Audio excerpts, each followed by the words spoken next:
یہ کام کیا، 2 رکعت نماز نفل پڑھی، سارے گناہ معاف، آپ نے اشراق پڑھا، سارے گناہ معاف، آپ نے چاشت پڑھا، سارے گناہ معاف، آپ نے حج کیا، سارے گناہ معاف۔ بھائی یہ کون سی گناہ کی بات ہو رہی ہے؟ یہ سمجھاتے ہی نہیں، امت کو الگ بیوقوف بنا رہے ہیں، آؤٹ آف کنٹیکسٹ چیزیں بات کر رہے ہیں۔ یہ حدیث صحیح ہے اپنی جگہ پہ، لیکن کون سی گناہ کی بات ہو رہی ہے یہ نہیں بتاتے۔ اور ایک آدمی بیچارہ اشراق پڑھ کے گیا، چاشت پڑھ کے گیا، اور جو حدیث میں آ رہا ہے کہ بس اس کو کیا آپ نے سارے گناہ معاف، اس کو کیا سارے گناہ معاف، اور وہ تو اطمینان ہو کے چلا گیا۔ بھائی گناہ کبیرہ کبھی معافی نہیں ہوتی۔ آپ 10 لاکھ روپیہ کسی کا مار کر بیٹھے ہوئے ہیں، آپ رات بھر تہجد پڑھتے رہ جاؤ، زندگی بھر تہجد پڑھتے رہ جاؤ، رات بھر روتے رہ جاؤ، کچھ بھی نہیں ہونے کا۔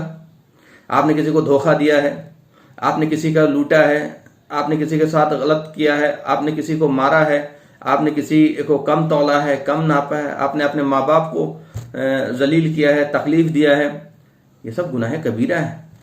دن رات جھوٹ بول رہے ہیں، لیکن ایسی دین کے نام پہ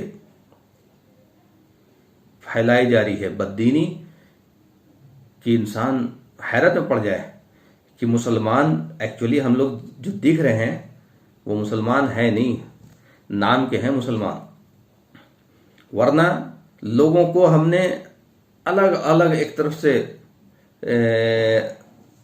موڑ میں لا کے چھوڑ دیا ہے، اور سب اپنے آپ کو جنتی سمجھ رہا ہے۔ بھائی اس طرح کی آپ حدیثیں اگر پڑھیں گے اور اس کو آؤٹ آف کنٹیکسٹ پڑھیں گے، ایکچولی تعلیم کا طریقہ جو ہے کبھی بھی پڑھنا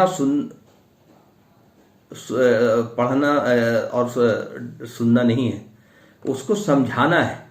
ہم نے 3 بار پڑھ لیا ثواب کی نیت سے، اور سامنے والے نے 3 بار سن لیا ثواب کی نیت سے، نہ اس کو سمجھ میں آیا نہ اس کو سمجھ میں آیا۔ بھائی جس کو بھی تعلیم کرنی ہے وہ خود پہلے وہ پڑھ کے آئے جو اس کو پڑھنا، اور پہلے وہ سمجھے اور پھر اس کو سمجھائے، پوری کنٹیکسٹ کے ساتھ سمجھے، تو یہ پرابلم نہیں آئے گی۔ تو یہ ہم نے ایک روایتی انداز، بس ثواب کی نیت سے بیٹھنا، ثواب کی نیت سے پڑھنا، ثواب کی نیت سے سننا، ثواب کی نیت سے چلنا، ثواب کی نیت سے نکلنا، آبجیکٹو کیا ہے، مقصد کیا ہے، کوئی لینا دینا نہیں، تو امت کو سوائے گمراہی کی طرف اور کہیں نہیں لے جائیں گے۔ ایک طرف عاشق رسول ہیں، ان سے بڑا کوئی عاشق پیدا ہی نہیں ہوا، ان کو کوئی لینا ہی دینا نہیں کہ رسول اللہ صلی اللہ علیہ وسلم کے حکم کیا ہیں، قرآن کے حکم کیا ہیں۔ عاشق رسول ہیں، عاشق بزرگ ہیں، عاشق مزار ہیں، عاشق پیر ہیں، عاشق یہ ہیں، عاشق وہ ہیں، ان کو یہی لوگ بچا لیں گے۔ اور قرآن میں کلیئر وارننگ کہا جا رہا ہے کہ اللہ کے رسول صلی اللہ علیہ وسلم کو کہا جا رہا ہے کہ آپ بھی کسی کو نہیں بچا سکتے۔ آپ کہیں گے تو وہ سارا ریفرنس میں دے دوں گا، لیکن بہت زیادہ لمبا ویڈیو ہو جائے گا۔ تو یہ کس گمان میں ہے، لوگ شرک کر رہے ہیں، کھلے شرک کر رہے ہیں، اور ان سے بولو کہ بھائی یہ شرک ہے تو کہیں گے نہیں ہم تو عقیدت میں بوسہ لے رہے ہیں۔ ارے کاہے کو لے رہے ہو بھائی بوسہ؟ عقیدت میں بھی تمہیں لینے کو کہا گیا کیا بوسہ؟ یا اس سے کچھ حاصل ہونے والا ہے؟ جو چیز قرآن و سنت میں ہے ہی نہیں وہ تیسری چیز ہے، اور جس نے تمہیں لگایا ہے وہ بھی جہنم میں جائے گا، تم بھی جہنم میں جاؤ گے۔ اپنی جان بچاؤ، لوگوں سے جو باتیں سنتے ہو اس پہ غور و فکر کرو، اس کو اپنے عقیدہ کو قرآن سے چیک کرو، حدیثوں سے چیک کرو، سیرت سے چیک کرو، ورنہ یہ لوگ کہیں گے نہیں چھوڑیں گے، خود بھی پٹیں گے اور ہمیں بھی پٹوائیں گے۔ یہی ہو رہا ہے۔ آپ دیکھ لیجئے دین کا تصور کیا ہو چکا ہے، آپ کو اندازہ لگے گا کہ مسجدوں میں کیا ہو رہا ہے، اسی سے پتہ چلے گا، کیونکہ ہمارا انسٹیٹیوشن مسجد ہے۔ مسجد میں کوئی علمی سطح پہ جس لیول کی بات ہونی چاہیے قرآن سے ہو ہی نہیں رہی ہے۔ سب کوئی نہ کوئی کتاب لے کر کے بیٹھ جا رہا، اس کو پڑھ رہا، پڑھنے والا پڑھ رہا نہ اس کو سمجھ میں آیا، سننے والا سن رہا نہ اس کو سمجھ میں آیا، ثواب کی نیت سے یہ پڑھ رہا، ثواب کی نیت سے وہ سن رہا۔ پڑھنے والے کو چاہیے کہ پہلے خود سمجھے اس کے بعد پڑھائے، اور سب سے پہلے تعلیم قرآن کی ہوگی، کیونکہ قرآن کی تعلیم اگر آپ کریں گے تو اگر کوئی چیز غلط آیا تو آپ خود سمجھ جائیں گے، ورنہ اگر قرآن کی تعلیم نہیں کریں گے تو بہت ساری غلط چیزیں آ جائیں گی، آپ کو سمجھ میں نہیں آئے گا کہ یہ صحیح تھا یہ غلط تھا۔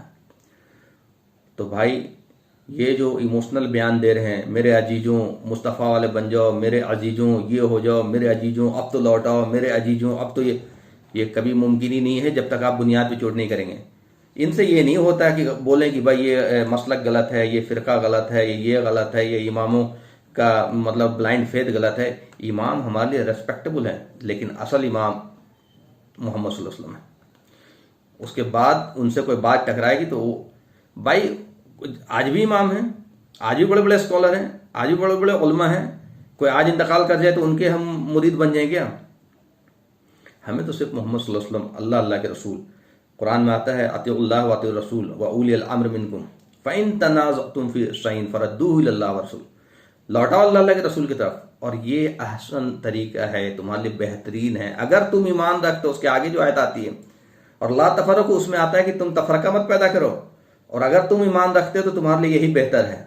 تو ہم کہاں ایمان میں سٹینڈ کرتے ہیں؟ ہم کہاں لوٹاتے ہیں اللہ اللہ کے رسول کی طرف؟ ہم تو لوٹاتے ہیں اپنے بزرگوں کی طرف، ہم تو لوٹاتے ہیں اپنے اماموں کی طرف جن کو مانتے ہیں، چاہے وہ قرآن سے ٹکرا رہا ہو چاہے رسول اللہ علیہ وسلم کی سیرت سے ٹکرا رہا ہو۔ نہیں بھائی، ہم تو یہی کریں گے، ہمارے بزرگوں نے یہ فرمایا، ہم کراس چیک نہیں کریں گے، ہم تو اور گمراہ ہو جائیں گے، قرآن پڑھیں گے تو گمراہ ہو جائیں گے۔ تو گمراہ کو کوئی گمراہ نہیں کر سکتا، قرآن ہدایت کی کتاب ہے، گمراہی کی کتاب نہیں ہے۔ وآخر الدعوانا الحمدللہ رب العالمین۔